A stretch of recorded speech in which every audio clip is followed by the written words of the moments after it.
13वां श्लोक।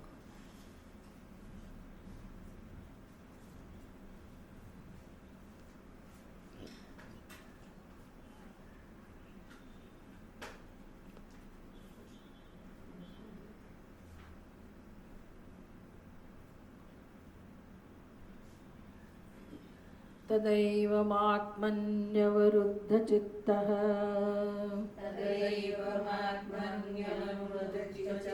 न वेद किञ्चिदर्हिरन्तरं वा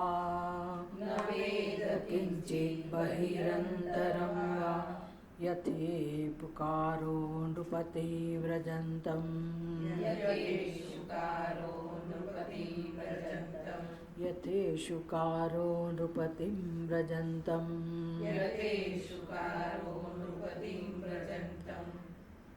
ईशौ गतात्मा न ददर्श पार्श्वे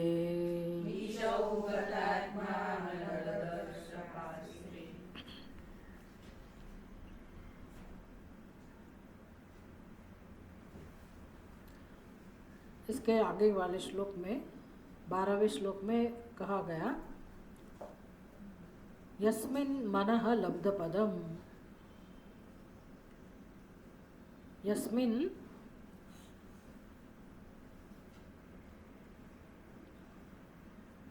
लब्धपदम, लब्धपदम मतलब जिसने अपने लक्ष्य को प्राप्त कर लिया। लब्ध, लब्ध माने प्राप्त हुआ, जिसको प्राप्त हुआ। पदम, लब्ध पदम, पदम मतलब वो लक्ष्य जिसको प्राप्त करना था उसकी प्राप्ति हो गई।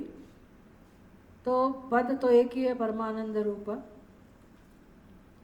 तो इस परमानंद रूप परम आनंद जिसका स्वभाव है, वही स्वरूप में, उस स्थान में, उस स्वरूप में जिसकी स्थिति हुई हो, ऐसा मन। ये पहले हमें ऐसा प्रयत्न करके मन को इसका अनुभव कराना पड़ता है। वेदांत की प्रक्रिया तो है सीधा ज्ञान प्राप्त करो, आत्मस्वरूप को जानो, लेकिन जानने के लिए मन का सहकार चाहिए। जानने का काम तो बुद्धि करती है, बुद्धि से ही हम जान सकते हैं कि आत्मा का स्वभाव तो परम आनंद स्वरूप है। लेकिन चलो जान लिया बुद्धि ने, पहले अज्ञान था तो जानते नहीं थे, अभी परोक्ष ज्ञान हुआ। श्रवण करते करते समझ में आया कि आत्म स्वरूप का लक्षण आनंद है, परम आनंद ही एकमात्र आत्मा का स्वभाव है। फिर उसको आप सच्चिदानंद कहो, सत्यम ज्ञानम अनंतम कहो, अस्ति भाति प्रिय कहो, जो भी कहो, वो तीन शब्द वास्तव में एक ही स्वरूप का विवरण है। मतलब जो सत्य है वो ज्ञान स्वरूप है ही। सत्य हम शब्द कहते हैं सत्य, या तो हम समझते हैं कि चलो ये सत्य है, असत्य है। वो जिसका विरुद्ध असत्य है, ऐसा सत्य की बात नहीं है। ये सत्य का सत्य की व्याख्या ऐसी है कि जहाँ व्यावहारिक सत्य असत है उसका भी अधिष्ठान है। मतलब उसको असत्य से कोई लेना देना नहीं है। असत्य नाम की कोई किसी का अस्तित्व है ही नहीं। जहाँ वो वाला सत्य, परम सत्य, पारमार्थिक सत्य जिसको कहते हैं। तो जो सत्य जिसका स्वभाव है वो स्वाभाविक रूप से उसका अनुभव होता ही है, वो अनुभूति स्वरूप है। हम व्यवहार में जिसको सत्य कहते हैं वो कोई घटना के बारे में कहते हैं कि भी चलो ये घटना सही है, सत्य है। कोई ऐसा कहता है तो हम कहेंगे कि नहीं नहीं, इसकी बात सत्य नहीं है, ऐसा नहीं था, ऐसा नहीं हुआ था, ऐसा नहीं है। तो मतलब वो उसमें दो प्रकार के अभिप्राय हो सकता है। कोई कहता है कि ये सत्य है, कोई कहता है कि ये सत्य नहीं है। तो ऐसे सत्य की बात नहीं है, उसको व्यावहारिक सत्य कहते हैं। लेकिन ये पारमार्थिक सत्य ऐसा है कि जहाँ उसके अलावा, उसके विरुद्ध में कोई चीज़ है ही नहीं, परम सत्य है। और वो सत्य है, उसका लक्षण ज्ञान भी है, क्योंकि वो कोई विषय नहीं है। अपने से भिन्न, आत्मा से भिन्न कोई विषय नहीं है कि जिसके बारे में कोई अभिप्राय दे सके कि ये सत्य है अथवा तो ये सत्य नहीं है। ये तो अनुभव की बात है। तो आत्मा का अनुभव सबको है, उसमें कोई ऐसा कह ही नहीं सकता कि आत्मा नहीं है। क्यों आत्मा है आप ऐसा कैसे कह सकते हैं? आत्मा है उसके लिए क्या प्रमाण है? हाँ, आत्मा है, उसका प्रमाण क्या है? भी हमें अनुभव है, मुझे किसी को पूछने की जरूरत नहीं है। वो अनुभव किससे होता है? स्वयं होता है, स्वयं प्रकाश है। इसके अनुभव के लिए मुझे ज्ञानेंद्रियों का सहारा लेना पड़े, मन बुद्धि का सहारा लेना पड़े, ऐसी आवश्यकता नहीं है। वो स्वयं अनुभूति स्वरूप है, स्वयं प्रकाश है, उसको अनुभूति कहते हैं। स्वयं सिद्ध भी है और स्वयं प्रकाश भी है, मतलब उसका अस्तित्व सिद्ध करने की आवश्यकता नहीं है, वो सिद्ध है ही। उसका जन्म हुआ इसलिए वो है ऐसा नहीं है, बस वो है ही। ऐसा कोई जो है तो वो एक आत्मा ही है और सबका स्वरूप है और सबको उसका अनुभव है, उसको कहते हैं सत्यम ज्ञानम। अनुभव तो हुआ ही, हो तो रहा है, अनुभव सबको हो रहा है, इसलिए वो जो अनुभव हो रहा है उसमें द्वैत नहीं है। जो अनुभव का विषय है वो आत्मा स्वयं, प्रत्येगात्मा। फिर प्रत्येगात्मा में दूसरा कहाँ से आया? प्रत्येगात्मा का अनुभव एक ही रूप से है सबको, और उसमें कोई भेद खंड ऐसी कोई संभावना ही नहीं है, इसलिए वो अनंत है, उसकी कोई मर्यादा नहीं है। उसमें नाम रूप का अनुभव नहीं होने से वो अनंत है, तो इसलिए उसको कहा गया सत्यम ज्ञानम अनंतम। अनंत शब्द से क्या होता है? तो ज्ञान जब अनंत है तो उसमें कोई दुख उत्पन्न करने का कोई निमित्त ही नहीं है, दुख का कोई कारण ही नहीं है। तो वो जो अनुभूति है वो स्वयं किसकी अनुभूति है? आनंद की अनुभूति, क्योंकि उसमें आनंद की अनुभूति करने वाला भी कोई नहीं है कि चलो मैंने अभी आनंद किया, और सुषुप्ति में जैसे हम आनंद कर रहे थे, जागृत में आनंद नहीं है, तो वो बोलने वाला तो है ना, अनुभव करने वाला। आत्मा में वो भी नहीं है, तो आत्मा स्वयं अनुभूति स्वरूप है। तो वो अनुभूति किसकी होगी? आनंद की अनुभूति कहो, शांति की अनुभूति कहो, प्रेम की अनुभूति कहो, पूर्णता की अनुभूति कहो, बस वो अनुभूति, उसका नाम ही अनंत है या तो आनंद है। कुछ भी शब्द उसके लिए उपयोग कर सकते हैं, इसीलिए ऐसे शब्द उपनिषद में प्रयोग करते हैं। सत्यम ज्ञानम अनंतम अस्ति भाति प्रिय, वो ही प्रिय स्वरूप है, वही प्रेम स्वरूप है, और वो ही अनंत है। तो सच्चिदानंद सत्यम ज्ञानम अनंतम अस्ति भाति प्रिय, वो किसका स्वभाव हुआ? किसका स्वभाव हुआ? स्वयं का, स्वयं की अनुभूति है ना, तो स्वयं का स्वभाव हुआ, मतलब आत्मा का अनुभव हुआ। तो ये तो ज्ञान हुआ, परोक्ष ज्ञान कि आत्मा का स्वरूप यही है। जब समझेंगे तो बात तो स्वीकार कर सकते हैं, हम समझ भी सकते हैं, लेकिन फिर वो काम में नहीं आ रहा है। भले आत्मा ऐसा हो, लेकिन मेरे अंतःकरण में, मेरे मन में तो बहुत सारी चिंता है, दुख है, ये सब तो है ना, उसका क्या करें? तो वर्तमान में जो अनुभव है, प्रत्यक्ष जो अनुभव है, वो तो दुख का है, अल्पता का है, जीवत्व का है। और वो जो अनुभूति, सहज अनुभूति है, जिसको हम जान सकते हैं बुद्धि से, वो तो अनंत आत्मा की अनुभूति है, परमानंद की अनुभूति है। तो मन में जो अल्पता है, वो जीवत्व का अनुभव है। उसमें से पहले तो हम धीरे धीरे मन को उस अनुभव से बाहर निकालें। जो अल्पता का अनुभव हो रहा है उसको ही संसार का अनुभव कहते हैं। जो सत्य नहीं है, ऐसे संसार का अनुभव मन में सतत हो रहा है, क्योंकि हम उसके लिए काम नहीं करते। और फिर दुख के लिए, सुख के लिए, हम दुख में से, दुख को दूर करने के लिए, सुख की प्राप्ति के लिए हम कुछ न कुछ करते रहते हैं। यही हमारा संस्कार है। तो वेदांत तो क्या सिखाता है? तत्वमसि, तुम्हें जो चाहिए, जिस शांति का अनुभव तुम चाहते हो, वो तुम्हारा स्वरूप है। तो चलो, बुद्धि में तो ये सब समझ में आ गया कि मुझे दुख की निवृत्ति के लिए कोई कर्म करने की आवश्यकता नहीं है, और सुख की प्राप्ति के लिए भी कोई कर्म करने की आवश्यकता नहीं है। तो प्रयत्न किसका करना है? प्रयत्न तो कुछ न कोई प्रकार से प्रयत्न तो करना ही पड़ेगा ना। प्रयत्न कहाँ करेंगे, किस प्रकार का प्रयत्न करेंगे? जब कर्म की कोई आवश्यकता नहीं है तो प्रयत्न कहाँ करेंगे? प्रवृत्ति किसके लिए करेंगे? ज्ञान तो मतलब अनुभूति स्वरूप, ज्ञप्ति स्वरूप आत्मा है ही, वो ज्ञान हुआ बुद्धि में, जिसको हो गया उसको कहते हैं परोक्ष ज्ञान। वो सत्संग करने वाले को पता है, कि सबको तो पता है नहीं, तो उसको बुद्धि में तो समझ में आ गया कि हाँ, आनंद स्वरूप तो आत्मा ही है। तो वो ज्ञान के लिए भी प्रयत्न नहीं करना है अभी, वो ज्ञप्ति स्वरूप ही है, लेकिन मुझे उसका लाभ मिलता नहीं, मतलब काम नहीं हुआ है। तो क्यों लाभ नहीं मिल रहा है? क्योंकि अनुभव करने का साधन, अनुभव किससे होता है? तो कि मन से होता है। वो मन में आत्मा की अनुभूति है और अनात्मा की अनुभूति है, दुख की, संसार की, जीवत्व की भी अनुभूति है, परम तत्व की अनुभूति भी है और जीवत्व की अनुभूति है। लेकिन ज़्यादा संस्कार किसका है? सत्यता किसको दे रहे? संसार को, जीवत्व को। तो अभी काम करना है तो किसको, किस दिशा में, किस क्षेत्र में काम करना है? ये जीवत्व का संस्कार है, उसको हटाना पड़ेगा। वो कहाँ है ये संस्कार? बुद्धि में तो सही निर्णय हो गया मैं कौन हूँ, लेकिन ये संस्कार कहाँ है? मन में कहो, चित्त में कहो।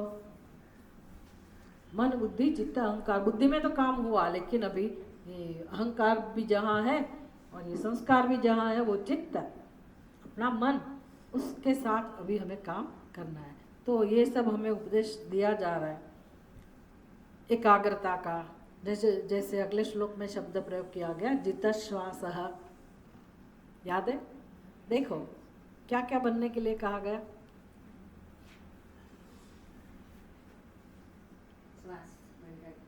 नहीं, श्लोक में देखिए कौन सा शब्द है।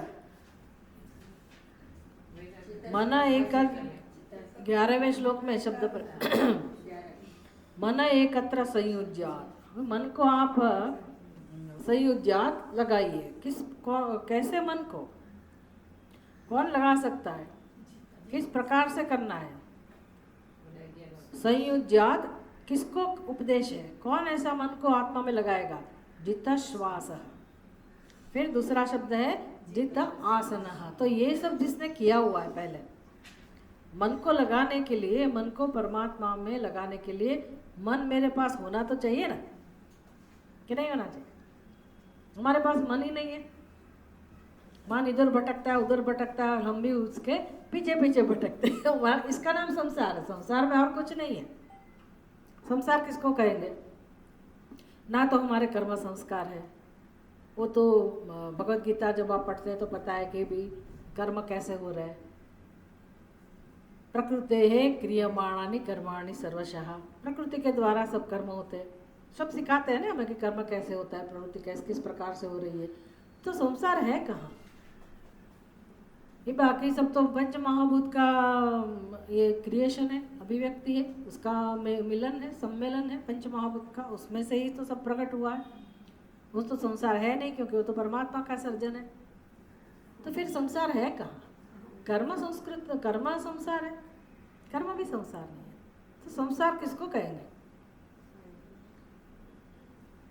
संसार किसको कहेंगे? हमारी बुद्धि में जो गलत सोच है, गलत संस्कार है, उसका नाम ही संसार है। तो उसका स्वरूप कैसा है? खाली वो विचार है गलत, इतना ही नहीं। हम हमारी बुद्धि में हम जिसको सत्यता दे रहे हैं, बुद्धि में निश्चय है ना, तो वो निश्चय का नाम ही सत्यता।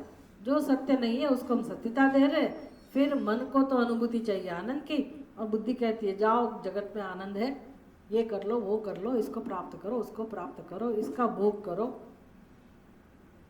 इसको ले लो, इसका अनुभव करो। तो फिर मन को आपने प्रवृत्ति दे दी ना जन्मों जन्मों से, तो मन तो फिर जगत में विचरण करता है। तो जहाँ मन जाएगा, मन को जाने का प्रकार कैसा है? मन इधर उधर जाता है तो किस प्रकार से जाता है? वो ऐसा नहीं है कि आपका बच्चा हो और बच्चा आपको छोड़ के घर में से बाहर निकल जाए और कहीं भटकने के लिए चला जाए। इस प्रकार से मन तो नहीं जा सकता है। वो हमको छोड़ के तो जा ही नहीं सकता है।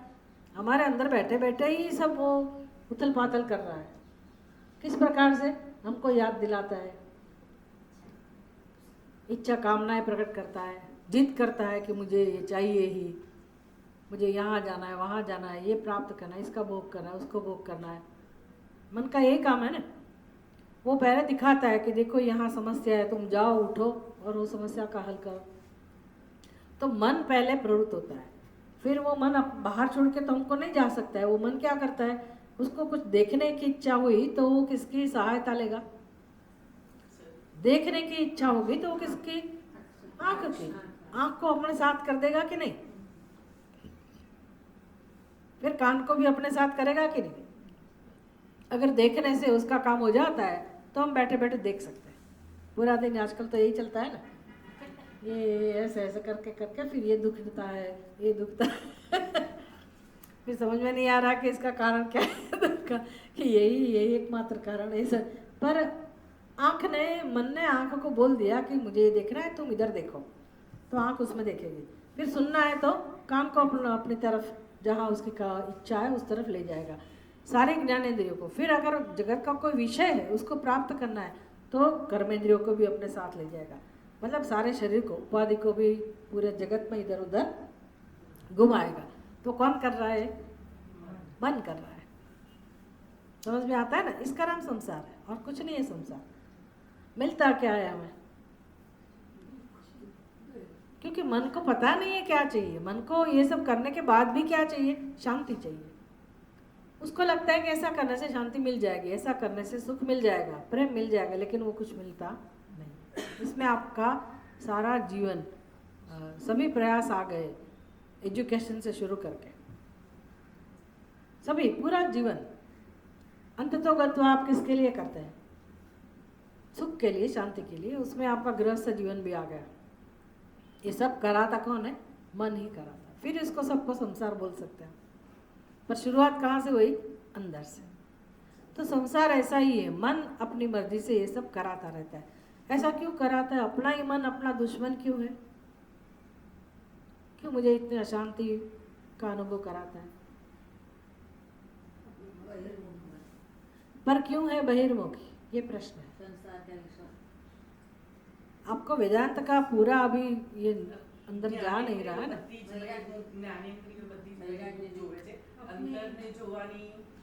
मन का मालिक कौन है? आप कठोपनिषद को समझे ही नहीं है कभी। मन का मालिक कौन है? हाँ?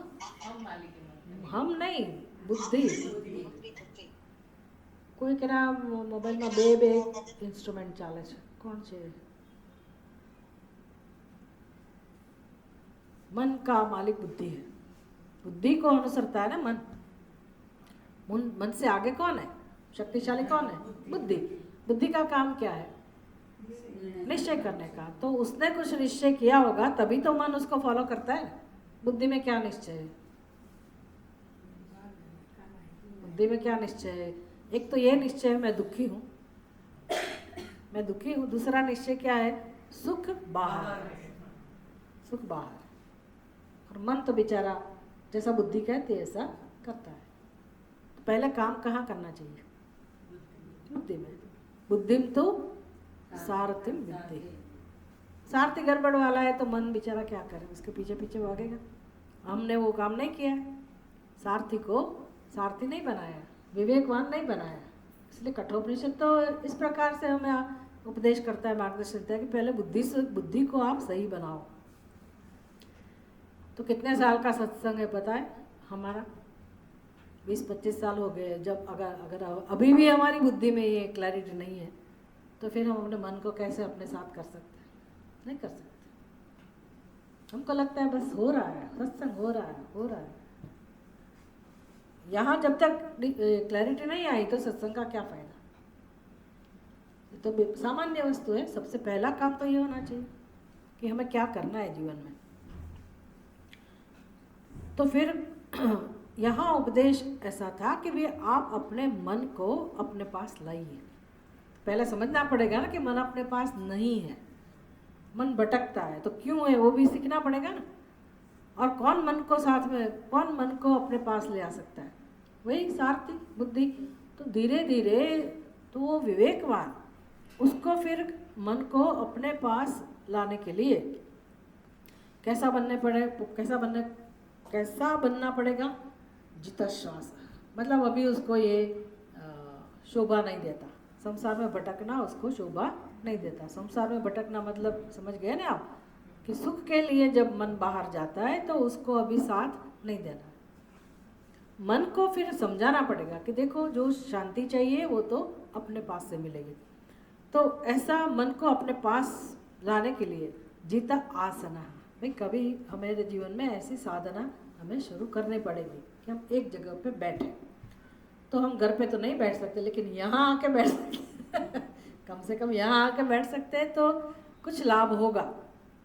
क्योंकि दोनों काम होगा ना, एक तो शरीर भी एक आसन में बैठेगा, सीखेगा, और बुद्धि से श्रवण होगा, मनन होगा। ये सत्संग का महत्व है। फिर सत्संग में सीख के हम घर में भी ऐसा प्रयत्न करें कि अपने साथ, अपने पास हम थोड़ा थोड़ा समय बैठ के निकालें, हम अपने आप को समझें। इसको कहते हैं जितासना। फिर बहुत सारी प्रक्रिया योग की है, उसमें से एक जित श्वास कहा, प्राणायाम करके भी हम अपने मन को अपने पास लाएं। पहला कार्यक्रम यह है, अपने मन को अपने साथ लाना, एकत्र एक अपने पास लाना है। फिर ध्रियमाणम मनम मनः, ध्रियमाणम मतलब जिसने अपने मन को अपने वश में किया है, ऐसा मन। वो मैकेनिकली नहीं होता है। मैकेनिकली मतलब यंत्रवत अगर जीवन जिएंगे तो नहीं होगा, उसमें सावधानी पूर्वक काम करना पड़ेगा। अतंद्रितः, बिना आलस से ये काम हमें करना पड़ेगा। मन कितना भी प्रमादी हो, बलवत हो, दृढ़ हो, शक्तिशाली हो, उस मन को भी प्रेम से समझाने का काम हमारा है।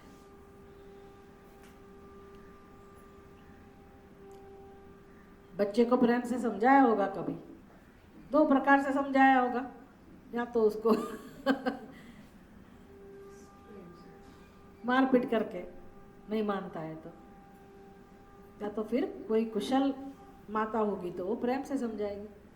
बस इसी प्रकार से योग शास्त्र में दोनों दृष्टांत देते हैं कि कोई पशु, पहले के ज़माने में सबके पास पशु हुआ करते थे, गाय भैंस जो भी है, उसको घर में लाना है, थोड़े समय के लिए उसको बाहर निकालते हैं ना, फिर उसको घर में लाना है। वो घर में नहीं आना चाहता है कि उसको लगता है कि मुझे वो बांधेगा। तो क्या करता है उसका मालिक, दो प्रकार से काम करता है। एक तो डंडा लेके उसको घुमाता है, तो उसके पीछे वो भी बांधता है और उस पशु को भी घुमाता है। फिर उसको जहाँ जो वाड़ा बोलते हैं ना, बाड़ा, उसके अंदर वो घुसाता है, बंद करता है। और या तो दूसरा तरीका है, भी आप उसका खुराक लेके जाओ, घास फूस लेके जाओ, एक हाथ में वो रखो और उसको पुचकारते चले जाओ, अपने आप इस तरफ चलो जहाँ बांधना है वहाँ, तो वो पशु अपने आप धीरे धीरे आएगा। बस एक बार आ गया अंदर, फिर उसको आप बांध सकते हैं। दो प्रक्रिया है, कौन सी प्रक्रिया अच्छी है? दोनों में सफलता मिल सकती है, लेकिन कौन सी प्रक्रिया अच्छी हो तो पता होना चाहिए ना, क्योंकि हमें तो हम कुछ भी उपाय कर सकते हैं, अगर पता नहीं है तो, विवेक नहीं है तो। ज़्यादा करके हम वही अध्यात्म में भी लोग ऐसा करते हैं, एक दाना मुंह में नहीं डालेंगे, भूखा रखेंगे, बिना चप्पल से चलेंगे, इतनी तपस्या करेंगे, वो करेंगे, तो इतना मतलब वो भी एक है, सफलता मिल सकती, क्यों नहीं मिल सकती। और हमारे गीता में तो भगवान प्रेम से समझाते हैं, युक्ताहार विहारस्य युक्त चेष्टस्य कर्मसु युक्त स्वप्नावबोधस्य योगो भवति दुःखः। ऐसा नहीं है कि कुछ साल का कार्यक्रम है, जन्मों जन्मों का कार्यक्रम यही है। इस जन्म में हम अगर थोड़ा थोड़ा थोड़ा अपने मन को इस प्रकार से वश में लाएंगे, व्यक्तित्व को इस प्रकार से हम बनाएंगे, तो एक जन्म में हमें सफलता मिलेगी। ऐसा कुछ वेदांत सुनने से कुछ होता नहीं है, समझ लेना। बोले ना, आप रोज करते हो, बाकी के समय में हमें जो करना है वो करते रहते हैं, इससे कुछ नहीं होता। कार्यक्रम है, जीवन का एक ही लक्ष्य है कि अपने व्यक्तित्व को आप इस प्रकार का बनाइए, इसका उपयोग करें, व्यक्तित्व का उपयोग करें, बुद्धि का उपयोग करें, शरीर का सामर्थ्य का उपयोग करें, कर्म का उपयोग करें, अपने जीवन का उपयोग करें। हम उपयोग नहीं कर रहे, हम उसका व्यय कर रहे हैं जीवन का। समझते हैं कि मैंने ये कर लिया, वो कर लिया, हमारे बच्चे ने ऐसा ऐसा कर लिया, कुछ किया तेरा कुछ नहीं, सब इधर का इधर छोड़ के चले जाते। व्यक्तित्व कैसा बना, व्यक्तित्व में क्या परिवर्तन आया? आपने बच्चे को सिखाया? वो तो नहीं सिखाया, तो फिर गृहस्थ आश्रम किया क्यों? जिम्मेदारी नहीं है तो क्या करना, बच्चे वो जो करते हैं उसको करने दो। तो आपको गृहस्थ आश्रम बनाने की जरूरत नहीं थी, गृहस्थ की जवाब जिम्मेदारी है ना, माता पिता की जिम्मेदारी है, बच्चे को भी किस प्रकार से हम आगे बढ़ाए, क्या शिक्षण दें। और हम ही टूटे फूटे हैं, हम ही रो रहे हैं, हम ही ऐसे ही जीवन जी रहे हैं, तो फिर बच्चे को तो क्या सिखाएंगे, क्योंकि हमने जीवन का उपयोग करना सीखा ही नहीं। जीवन जीते हैं सब लोग, बस कर्म करते रहते हैं, पैसे कमाते रहते हैं, खाते पीते रहते हैं और समझते हैं कि हाँ हम सुखी हैं, थोड़ा बहुत भगवान का नाम ले लिया, आहा, दान दक्षिणा थोड़ी सी कर दी, हम बड़े धार्मिक धर्मिष्ठ हैं। तो ये साधना है, कहने का तात्पर्य, ये सभी चर्चा का तात्पर्य एक ही है कि ये साधना है जीवन की। जो भी आप काम कर रहे हैं, जो भी आपका जहाँ भी आप है, जो भी आपका कर्तव्य है, जो भी जिम्मेदारी है, जिस प्रकार का कर्म आप कर रहे हैं, उसका उपयोग करके आपको आपका व्यक्तित्व बनाना है। व्यक्तित्व बनाना मतलब मन को आत्मा की तरफ लाना है। कैसे लाएंगे?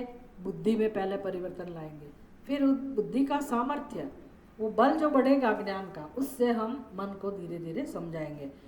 तो ऐसा अतंद्रितः, ये रोज का कार्यक्रम है, बिना आलस से जिसने ऐसा किया, जितश्वास जितासन अतंद्रितः सन, ये सब बन के ध्रियमाणम मनः, जो मन अपने पास आया, उस मन में वैराग्य अभ्यास योगेन, वैराग्य और अभ्यास का साधन, उसका अनुष्ठान करके उस परमात्मा में लगाए। ये इतनी लंबी यात्रा करने के बाद, यस्मिन, जहाँ अभी मन स्थिर हुआ, लब्ध पदम, अभी मन को वो पद प्राप्त हुआ। कौन सा पद प्राप्त हुआ मन को? मन अपने पास आया, उसको हमारी कीमत समझ में आई, खुद की कीमत किसको समझ में आई? दूसरों को नहीं, घर के लोगों को नहीं, मेरे मन को। मेरे मन में मेरे लिए ही कुछ आदर, सम्मान अभी हो रहा है। क्यों? क्योंकि मेरे पास से मेरे मन को शांति मिल रही। ये काम किया, मेरा मन अभी इधर उधर नहीं भटक रहा है। पहले मन कहाँ था? अहंकार के पास, कामनाओं के पास, राग द्वेष के पास, वही संस्कार में भटकता रहता था। अभी मन को जो चाहिए, मन को क्या चाहिए वो भी नहीं पता है ना। बुद्धि को पता होना चाहिए पहले कि मुझे क्या चाहिए, मतलब मन को क्या चाहिए। मन को शांति ही चाहिए। तो वो जब वो शांति सही मायने में मन को मिलने लगे, ऐसा नहीं मिलेगी, बनना पड़ेगा। क्या बनना पड़ेगा? जितश्वास जितासन अतंद्रितासन अभ्यास योग, अभ्यास और वैराग्य योगे न,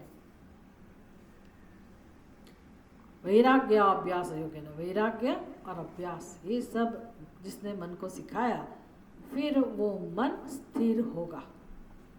स्थिर होगा क्योंकि अभी उसको रस स्वाद मिलने लगा। कौन सा स्वाद मिलने लगा? पिज्जा का, कोई सिनेमा का, कौन सा स्वाद मिलने लगा? चालू नहीं करूं?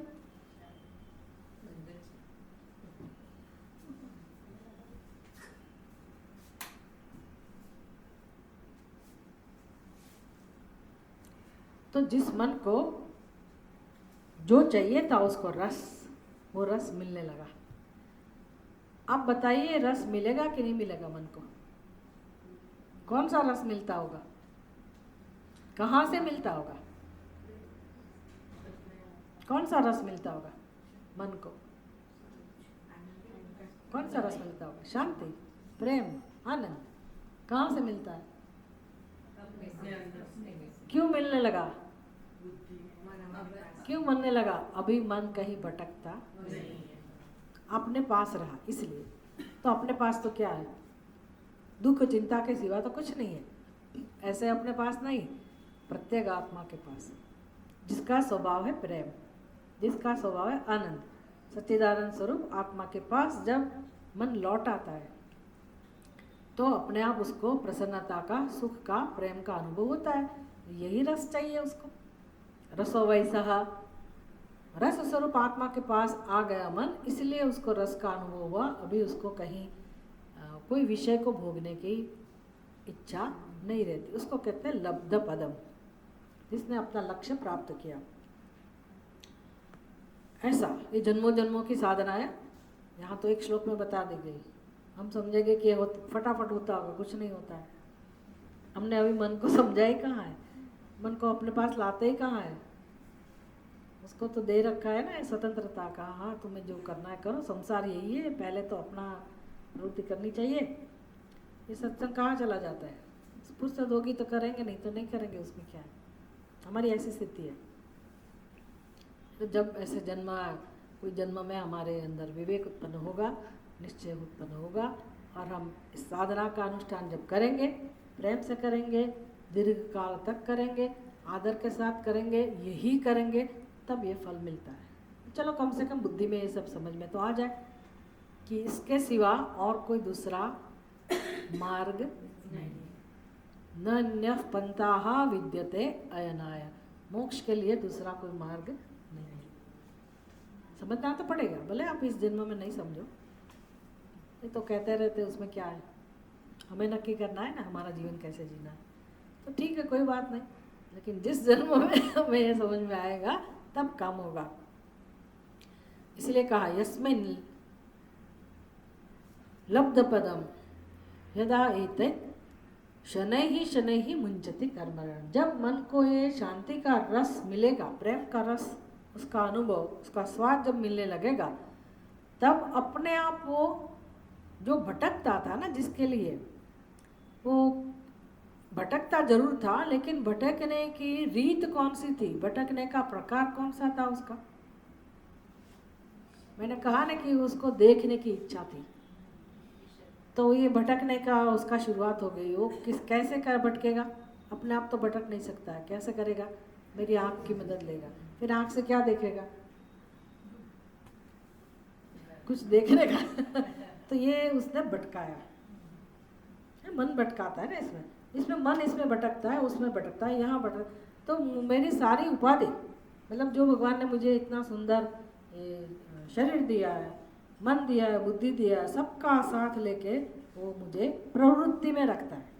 तो प्रवृत्ति हुई ना, ये देखना, कुछ करना पड़ेगा ना, सुनना पड़ेगा, खाना पड़ेगा, जाना पड़ेगा, उठना पड़ेगा, बैठना पड़ेगा, जो सारे कर्म, तो कर्म में रुचि रहेगी। आज ये कर लूँ, इतना कर लूँ, इसके बाद ये करूँ, तो वो अनेक प्रकार के कर्म, प्रयोजन, आयोजन बनाता रहेगा। तो जो भी हम प्रवृत्ति कर रहे हैं जीवन में, कर्म कर रहे हैं, उसके पीछे किसका हाथ है, मन का। ऐसे मन को कौन सा मन कहते हैं, रजोगुण वाला। गीता में हम देखते हैं कि किस प्रकार का मन, उसकी प्रवृत्ति के द्वारा हम समझ सकते हैं कि मन राजसिक है, तामसिक है कि सात्विक है। जो जिसमें प्रवृत्ति ज़्यादा है, कामनाएं ज़्यादा है, तो वो कैसा मन है, राजसिक। तो कहते हैं कि शनैः मुंचति कर्म रेणुन, तो जो कर्म में जो आसक्ति थी उसको मन धीरे धीरे छोड़ता। भाई यहाँ बैठे बैठे शांति मिल रही है तो कौन दौड़ के जाए। जैसे ऑनलाइन वालों को यही लाभ मिल रहा है, अगर सुनते हैं तो मिलता होगा, नहीं तो यहाँ तो मुझे तो लगता है कि हाँ वो है, लेकिन वो कुछ ना कुछ करते रहते हैं ना, भोजन भी करते रहते होंगे, क्या पता हमें, कुछ अच्छी गर्मी में कुछ अच्छा ठंडा पीने को पे लेके बैठे होंगे, या मेहमान के साथ बैठे होंगे, क्या पता। कोई लोग घर में टीवी भी देखते रहते, हमें नहीं पता चलता, क्योंकि यहाँ ऑडियो बंद होता है ना, तो घर में क्या हो रहा है वो सुनाई नहीं देता। गलती से खुला रह जाता तो सब पता चल जाता है कि उसके घर में टीवी चालू है, वो दूसरे के साथ बात भी कर रहे हैं, वो क्या वीडियो चालू है तो वो भी दिखाई देगा कि वो क्या कर रहे हैं सोते सोते कुछ ना कुछ होता रहता है। लेकिन मान लो कोई व्यक्ति अगर प्रामाणिकता से रस से अगर अध्ययन कर रहा है, तो उसको धीरे धीरे लगेगा ना कि भी ये घर में बैठे मुझे जब ये लाभ मिल रहा है तो मैं क्यों उधर जाऊँ, पैसा खर्चा करके क्यों जाऊँ, चल के क्यों जाऊँ, रिक्शा करके, ऑटो करके क्यों जाऊँ, समय क्यों खराब करूँ। ये कैलकुलेशन शुरू हो जाता है ना, क्यों, क्योंकि घर में बैठे बैठे मिल जाता है। अभी कौन ऐसा करे, जो चाहिए था वो मिल ही रहा है। ये दृष्टांत मैंने बहुत जोखिम वाला दिया है, पर ऐसा होता है जब अपना मन अपने आप शांति का अनुभव करता है, अपने पास से ही शांति का अनुभव करता है, तो क्यों इधर उधर जाएगा, क्यों ऐसी ऐसी प्रवृत्ति करेगा, ये समझना है। तो लब्ध पदम सत्वेन वृद्धेन, जब एक सात्विक गुण बढ़ गया, मन सात्विक हुआ, तो अपने आप वो रजोगुण को और तमोगुण को छोड़ देगा। रजस्तमश्च विदुय निर्वाणम उपैति अनिंदनम, बस इसका नाम ही मोक्ष है और कुछ नहीं। मोक्ष में क्या प्राप्त करना है, मुझे बताओ, मोक्ष में क्या प्राप्त करना है? ये शरीर ना रहे उसका नाम मोक्ष? कुछ हम मुझे एक अनुभूति हो जाए, दिव्य कुछ अनुभूति हो जाए, इसका नाम मोक्ष? वेदांत का सत्संग जो कर रहा है उसको पता है ना, આત્મા તો મળતો જ નથી, એટલે લાસ્ટ ટાઈમ એમ કહ્યું કે મૃત્યુ ના આવે ને મોક્ષ કહેવાય। मैं तो कहती हूँ मृत्यु की बात भी छोड़ो, कोई दुख कोई मतलब कोई घटना का नाम मोक्ष नहीं है, ये समझ लो। हम कहेंगे कि मृत्यु नहीं है उसका नाम मोक्ष है, भाई आत्मा की मृत्यु नहीं है वो जानना है, पर ये शरीर की मृत्यु तो होगी कि नहीं? भाई शरीर की भी मृत्यु नहीं है वो जानना, ये सब ज्ञान है कि मृत्यु नाम की कोई चीज़ है ही नहीं। और हमारी समस्या क्या है, मुझे शांति चाहिए बस, है कि नहीं? मुझे अशांति पसंद नहीं है, मुझे दुख शोक विषाद नहीं चाहिए, मैं कितना भी कर लूँ लेकिन वो जाता नहीं है। इसलिए मोक्ष किसको कहेंगे? जब ये चला जाए। तो यहाँ कहते हैं कि जब आपका मन सात्विक हुआ, फिर अपने आत्मा के पास ही जब वो स्थिर हो गया, और बुद्धि में ज्ञान भी है, आत्मा का स्वरूप क्या है, मैं कौन हूँ, ना ये सब तो बैकग्राउंड में है ही, तभी ये काम में आएगा। जब मन को शांति का अनुभव, प्रेम का अनुभव, मुक्ति का अनुभव अपने आप होने लगेगा, क्योंकि आत्मा ही ऐसा है, इसलिए तो आत्मा में वो एकाकार हो गया मन। फिर विवेक से पता तो चलेगा, मतलब श्रवण से हम इतना तो समझते हैं कि मन भी मैं नहीं हूँ, मन में तादात्म्य बुद्धि भी अज्ञान है। फिर मन क्या बनेगा? मन तो रहेगा लेकिन मन में तादात्म्य भाव नहीं है, मन में तादात्म्यता नहीं है, मन में अहम भाव नहीं है। तो अहम भाव कहाँ होगा? अहम भाव कहाँ होगा? कहाँ अहम भाव रखेंगे? पर वो सही नहीं है ना, तकलीफ ये है। होता है वो अलग बात है, लेकिन वो सही नहीं है ना, यही तो काम करना है। मन में तो अहम भाव नहीं रख सकते, हमने मन में अहम भाव रखा, यही तो प्रश्न है।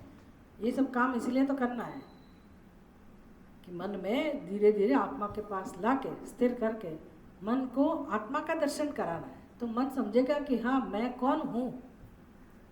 बुद्धि में भी ये विवेक तो करवाया गया, पहले विवेक तो किया गया बुद्धि में कि मैं कौन हूँ, मुझे कहाँ जाना है। सारथिम तु बुद्धिम तु सारथिम विद्धि। सारथी को हमने पहले विवेकवान बनाया, फिर वो बुद्धि ले आएगी हमें, मन को भी ले आएगी। बुद्धि और मन दोनों कहाँ आएगा?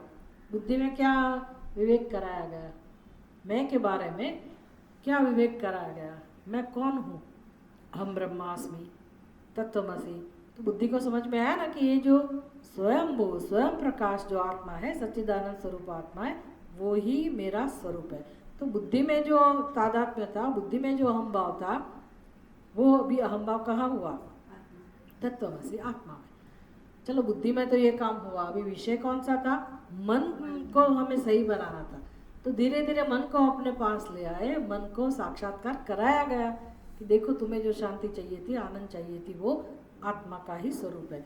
तो वो मन में जो आत्मभाव था, तादात्म्य था, वो भी बुद्धि के माध्यम से कहाँ वो है आत्मभाव? आत्मा में। आत्मभाव फिर उसको नहीं कहते हैं, आत्मभाव करने की कुछ जरूरत नहीं है, आत्मा का स्वयं अनुभव हो रहा है। परिणाम क्या होता है, फल क्या मिलता है? मन में अभी आत्मभाव नहीं रहता, बुद्धि में भी आत्मभाव नहीं रहता। तो फिर ऐसा नहीं है कि बुद्धि और मन अपनी प्रवृत्ति छोड़ देंगे, मन भी अपनी प्रवृत्ति तो करता रहेगा। जो भी भगवान की व्यवस्था है, जो भी पूर्व के संस्कार है, उस प्रकार से मन में हलचल तो होती रहेगी, वृत्तियाँ तो उठती रहेगी। लेकिन हम अभी, हमारी बुद्धि में अभी स्पष्टता है कि मैं कौन हूँ। तो आत्मा का रोल क्या है? जब ये वादी जीवंत है, मन प्रवृत्तिशील है, बुद्धि भी प्रवृत्तिशील है, तो आत्मा का स्थान कौन सा है? आत्मा किस स्थिति में है वहाँ?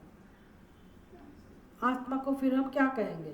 साक्षी है कि नहीं? साक्षी मतलब उसकी सन्निधि में, यस्य सन्निधि मात्रेण, जिसकी सन्निधि में बुद्धि अपना काम कर सकती है, मन अपना काम कर सकता है।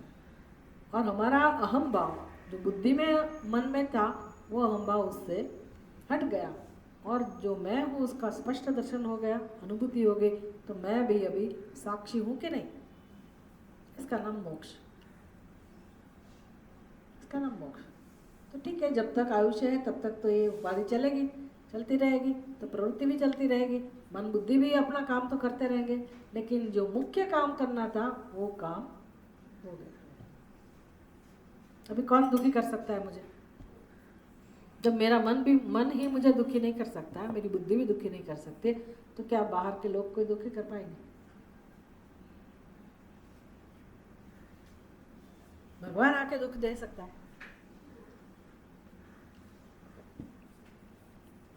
क्यों नहीं दे सकता? भगवान क्यों दुख नहीं दे सकता? સુખની અનુભૂતિ અંદરથી છે, દુઃખની અનુભૂતિ બી અંદરથી છે, તો અંદરથી સુખની અનુભૂતિ હોય તો દુઃખ કેવી રીતે થાય? ભલે એવું નથી, સુખની અનુભૂતિ તો થવાની જ છે, સુખ की अनुभूति तो होती रहेगी, दुख की अनुभूति भी होती रहेगी। जब मुझे पीड़ा होगी शरीर में, तो अंदर सुख की अनुभूति होगी कि दुख की अनुभूति? दुख की अनुभूति होगी ना, तो फिर भी मैं दुखी नहीं हो सकती, ये बात है। क्या परिवर्तन हुआ ये यहाँ का विषय है भी नहीं, ये श्लोक का तात्पर्य ये नहीं है, तो अभी साधन की बात चल रही है। लेकिन हमें कहाँ पहुँचना है? तो वृत्ति तो उठेगी, दुख की या सुख की, उसको अनुभूति को, वृत्ति को अनुभूत होगा ही उसका, लेकिन वो वृत्ति मैं नहीं हूँ, वो वृत्ति मैं नहीं हूँ। ये समझ में आ गया तो मैं कौन हूँ? मैं साक्षी। साक्षी का मतलब क्या होता है? जैसे आप सिनेमा देखते हैं तो आप साक्षी है ना, सिनेमा में कुछ भी होता रहता है, तो सब आपको आप समझ तो सकते हैं ना कि सिनेमा में अभी दृश्य चल रहा है, वो सुख का दृश्य है, आनंद का दृश्य है, हर्ष का दृश्य है या शोक का, सब नॉलेज तो है ना, फिर भी आप दुखी नहीं होते। कभी कभी ऐसा होता है कि आँख में से तो आंसू जाते हैं, हम आइडेंटिफाई हो जाते हैं कभी कभी ऐसा दृश्य देख के, लेकिन पॉपकॉर्न भी खाता रहता है। ऐसा होता है कि नहीं? सिनेमा जब देखना जाते थे, अभी वो सब अनुभव अभी वो सब नहीं होता होगा, अभी भी जाते तो है लोग सिनेमा देखने के लिए। तो चलो देखने के लिए गए, और हमारा शौक है कि हाथ में पॉपकॉर्न लेके गए, जाता है ना ऐसे। हाँ हाँ, उसमें क्या है, सही बात है। लेकिन नहीं, वो मैं कह रही हूँ, हाँ मैं कह रही हूँ कि अपना तादाद में उसके साथ भी है, सिनेमा के साथ आंख में से आंसू भी जा रहे हैं, इसको कहते हैं तादाद में।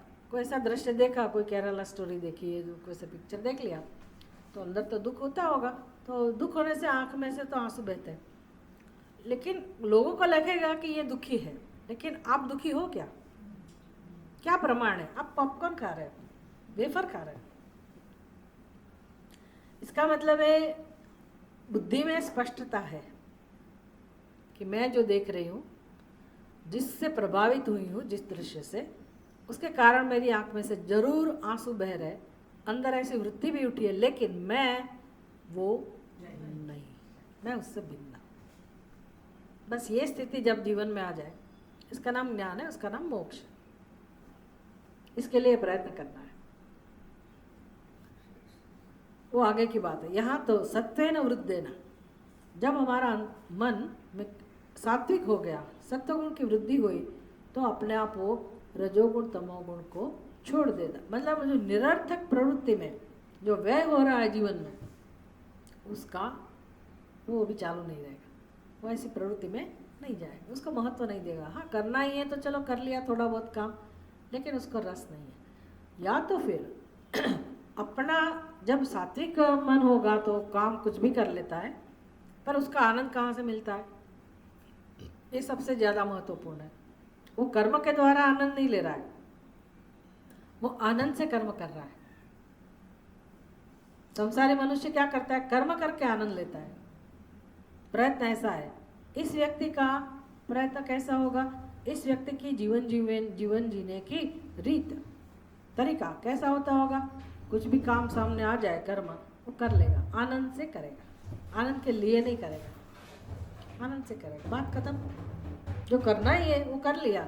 उसका ज़्यादा रस किसमें है, चिंतन में, मनन में, भजन में, सेवा में, है कि नहीं। ये परिवर्तन है।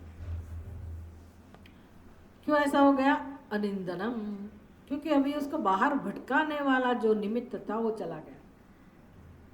जैसे आपने लकड़ी जलाई, कुछ कुछ ठंडी दूर करने के लिए, कुछ भी प्रयोजन हो, लकड़ी जलाई, फिर लकड़ी जल गई, तो फिर आग चालू रहेगी कि बंद हो जाएगी, बंद हो जाएगी। क्यों बंद हो जाएगी, उसका जो ईंधन था समाप्त हो गया। तो हमारा मन भटकता है, इधर उधर जाता है, कुछ कारण था ना, निमित्त था, वो निमित्त हट गया, निमित्त हट गया। ये निमित्त हट गया मतलब क्या हुआ भाई, निमित्त हट गया इसका मतलब क्या है, मन पहले ऐसे समझता था कि मैं उसको प्राप्त करूंगा तब मुझे सुख मिलेगा, ये जो समझ थी ना वो निमित्त था। अभी उसको पता है कि वहां से सुख मिलेगा, ये बात सही नहीं। निमित्त अभी नहीं रहा। एक तो वहां से सुख नहीं मिलेगा वो समझ में आया, दूसरा उसको सुख मिल गया। दोनों काम होना चाहिए। अभ्यास है न तो कौनते हैं वैराग्येण च गृह्यते। अभ्यास मतलब उसको सुख मिलना चाहिए, तभी वो मानेगा। अगर आप ये नहीं करोगे तो शुष्कता आ जाएगी जीवन में कि मैंने सब छोड़ दिया लेकिन अंदर तो दुखी है। तो ये इसका क्या मतलब है। इसलिए आप एक से बढ़कर एक उत्तम साधन, उत्कृष्ट साधन का अनुष्ठान कीजिए, जिस प्रकार से मन को सात्विक रस मिले। पहले तामसिक रस मिल रहा था, फिर राजसिक, फिर अभी सात्विक रस। फिर क्या करना है, निस्त्रय गुण्यो भवार्जुन। सात्विक रस की भी आवश्यकता नहीं है। फिर वो रसो वैसा आत्मा का स्वरूप है, रस स्वरूप, उससे ऐक्यता का अनुभव करेगा। मतलब वो खुद मिथ्या है समझ में आएगा, उसका कोई स्वतंत्र अस्तित्व नहीं रहेगा, आत्मा में निष्ठा प्राप्त होगी। तो ये निमित्त नहीं रहा, इसलिए मन बाहर नहीं जाएगा, तो शांति मिलेगी मन को। इसलिए निर्वाण शब्द किया, निर्वाण शब्द का उपयोग किया गया। निर्वाणम उपैति, निर्वाण माने मोक्ष। मोक्ष हम दिए को बुझा के कहते हैं कि उसको निर्वाण कर दो, दिया बुझ गया, इसका नाम हम निर्वाण कहते हैं। यहाँ से आता है वो, मतलब दिया बुझाने की प्रक्रिया नहीं है, वो महत्व नहीं है, पर समझना है कि आग क्यों बुझ गई, उसका ईंधन खत्म हो गया। तो मेरा मन का भटकना क्यों बंद हो गया, निमित्त चला गया, कारण चला गया, इसका नाम मोक्ष है। मन कहाँ लय प्राप्त हो, मन का लय कहाँ हो गया, आत्मा में। वो लय मतलब लयगतम पुनर्भवति, वो वाला लय नहीं, मनोनाश जिसको कहते हैं। मनोनाश मतलब मैं मन हूँ, ऐसा मन में जो तादात्म्य था वो नहीं रहा। मन नाम की वैसी कोई चीज़, मन ऐसी कोई चीज़ आत्मा से स्वतंत्र है ही नहीं। बहुत समय लगेगा ये सब, पर ये काम करना है, तभी मन में शांति होती है। तदैवमात्मन्यवरुद्ध चित्तः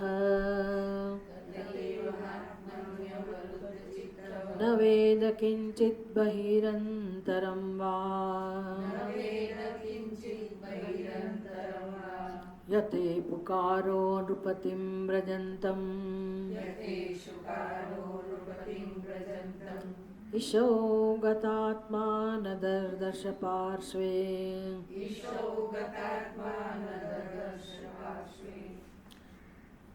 बस ये परिणाम है उसका। लब्ध पदम तदैवम आत्मनि अवरुद्ध चित्तः न वेद किंचित बहिरंतरम वा।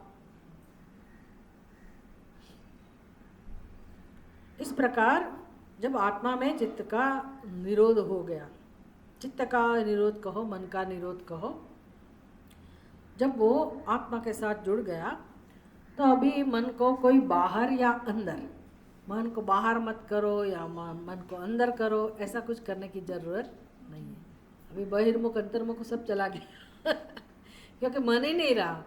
मन के लिए कुछ बाहर जाना कुछ अंदर जाना ऐसा रहा ही नहीं। ये तो गड़बड़ वाली बात लगती है ना। पहले आप कहते थे अंतर्मुख करो, इतनी मेहनत करके अंतर्मुख किया, अभी कहता है कि बाहर अंदर कुछ है नहीं। तो पहले बेचारा जहाँ था वो बराबर था ना इतना मेहनत करवा के आपने उसको अंदर किया। अंदर इसलिए किया आत्मा को समझने के लिए, आत्मा का अनुभव करने के लिए। फिर ये तो ज्ञान की बात है, धीरे धीरे समझ में आएगा कि आत्मा का अनुभव तो ऐसा है कि आत्मा में अंदर बाहर कुछ है ही नहीं। जब आत्मा में ही अंदर बाहर कुछ है ही नहीं, एक ही आत्मा है, तो फिर मन कहाँ जाएगा? आत्मा में जाएगा, अनात्मा में जाएगा, कहाँ जाएगा? फिर आत्मा में मन विलीन हो गया, फिर आत्मा के सिवा कुछ है ही नहीं। अब अंदर बाहर जो कह रहे थे वो तो शरीर को ध्यान में रख के था या अपनी सोच के कारण था। अभी सर्वत्र एक ही परमात्मा ही है, तो मन को बाहर जाना अंदर जाना ऐसा कुछ रहा ही नहीं ना, क्योंकि उसको समझ में आ गया सर्वम खलविदम ब्रह्म। तो वेदांत के बोध के कारण, उपदेश के कारण। पर ये तो अनुभव, जब मन आत्मा में विलीन हो गया, एकाकार हो गया, तो अभी वो कहाँ अंदर कहाँ जाएगा? अंदर कहाँ जाएगा? उसको पास कोई ऐसा कुछ है नहीं कि बीच में कोई ऐसा एक अवरोध है और उसके अंदर इस पार पहले पार, ऐसा कुछ कह ही नहीं सकते। न वेद किंचित बही ही अंतरम वा। अभी उसको कुछ पता ही नहीं है कि अंदर है कि बाहर है। वो आत्मामय हो गया। किस प्रकार से? जिस प्रकार से यथा इशुकारः, यहाँ पुकार लग, इशुकारः, इशु माने बाण, इशुकारः बाण बनाने वाला। बाण बनाने वाला जो व्यक्ति जिस प्रकार से एकाकार हो गया था, किसमें? ईशौ गतात्मा। कितना सुंदर प्रयोग किया गया, ईशौ गतात्मा। ईशु माने बाण, ईशौ सप्तमी विभक्ति, उसमें जिसका मन लगा है, बाण बनाने में जिसका मन लग गया। वे एकाग्रता किसको कहते हैं आप समझ लीजिए। एकाकार किसको कहते हैं? जब आप कोई काम कर रहे हैं तो उस काम में आप बिल्कुल एकाग्र हो गए, एकाकार हो गए, तब आपको बाहर का कुछ पता नहीं रहता। अगर आपने ये सीखा है जीवन में, बिल्कुल एक तन्मय हो जाते अपने काम में, तो जरूर आपको उस कर्म से आनंद मिलता होगा। मिलता है कि नहीं? उस वक्त कुछ पता नहीं चलता बाहर क्या हुआ ना, मुझे पता ही नहीं था ना, ठीक, कब फोन आ गया किसका, ये कौन, बाहर से क्यों, कैसे कोई आवाज़ आई, कुछ पता नहीं चलता। कब हम अगर काम नहीं कर रहे तब भी ऐसा होता है वो बात नहीं है। हम मन से जब कोई भी कर्म में जब हम एकाग्र हो जाते हैं, तो एकाग्रता का मतलब क्या है? फिर उस मन में बाहर अंदर ऐसा कोई ख्याल नहीं रहता। हाँ, कोई जोर जोर से दरवाज़ा खटखटाए तब बात अलग है। जब हम एकाग्र हो जाते हैं तब मन को बाहर अंदर ऐसा कोई भाव नहीं रहता है, तब शांति ही मिलती है। देखना आप, बस यही सीखना है। मन को ऐसा बनाओ, जो भी काम कर रहे हो उसके साथ एकाकार हो जाओ। हम नहीं होते, हम झाड़ू लगाते हैं लेकिन मन इधर उधर पटकता है, कोई काम में एकाग्रता नहीं होती। खाना बनाते हैं लेकिन देखना मन है क्या खाना बनाने के साथ, नहीं है। ध्यान से तब पता चलता है कि भी खाना बनाना एक बहुत बड़ी कला है। कुकिंग इतनी बड़ी कला है कि पूछो मत। थोड़ा भी इधर उधर हुआ तो गया, चीनी ज़्यादा कम हो गई, नमक ज़्यादा कम हो गया, जल गया, कच्चा रह गया, थोड़ा भी इधर उधर हुआ, कितनी एकाग्रता चाहिए ना, कितनी सूक्ष्म बुद्धि चाहिए, कितना मतलब ध्यान से काम करना पड़ता है। तो सभी काम में ऐसा ही है। अगर वो सीख लो तो जीवन में आनंद है। हमारी यही तकलीफ है, हम काम तो करते हैं लेकिन मन में कुछ और चलता है। तो पहले तो वो सिंक्रोनाइजेशन जीवन में लाना है। जब मन में कोई आकर्षण नहीं होगा, भविष्य की चिंता नहीं होगी, कोई अपना स्वतंत्र प्रयोजन नहीं हो, तब मन शांत होगा कि हाँ चलो मुझे जो काम करना है वो मैं करती हूँ, उसमें मन लगा दो। जीवन में करना क्या है, कुछ नहीं करना है, लेकिन मन लगता नहीं है। क्यों नहीं लगता है ये देखना है। तो ध्यान हो ही गया, अगर कर्म करते तो भी ध्यान हो गया। यथा इशुकारः नृपतिं व्रजन्तम, जब उधर से राजा गया, राजा की सवारी गई तो इशुकार को पता नहीं चला। उसने कहा कि अन्यत्र मना बभूव। जब उसको पूछा गया कि पता चला तुम्हें, देखा तुमने राजा की सवारी यहाँ से गई कि नहीं, तो बोले मुझे नहीं पता चला। क्यों नहीं पता चला? उधर से राजा की सवारी निकली थी, नहीं निकली थी ऐसा नहीं, लेकिन उसको पता नहीं चला। क्यों नहीं चला? एकाग्र। तो इस प्रकार से हमारा मन हमारे आत्मा के साथ एकत्र हो जाए। एकाचार्य निकेतस्याद् अप्रमत्तो गुहाशयः अलक्ष्यमाण आचारैः मुनिरेकोल्पभाषणः। अभी उद्धव जी के गुरु कौन है? सर्प। सर्प से क्या सीखा वो उपदेश हमें कहेंगे। ओम पूर्णमदः पूर्णमिदं पूर्णात् पूर्णमुदच्यते पूर्णस्य पूर्णमादाय पूर्णमेवावशिष्यते। ओम शांति शांति शांति। हरि ओम। श्री गुरुभ्यो नमः। हरि ओम।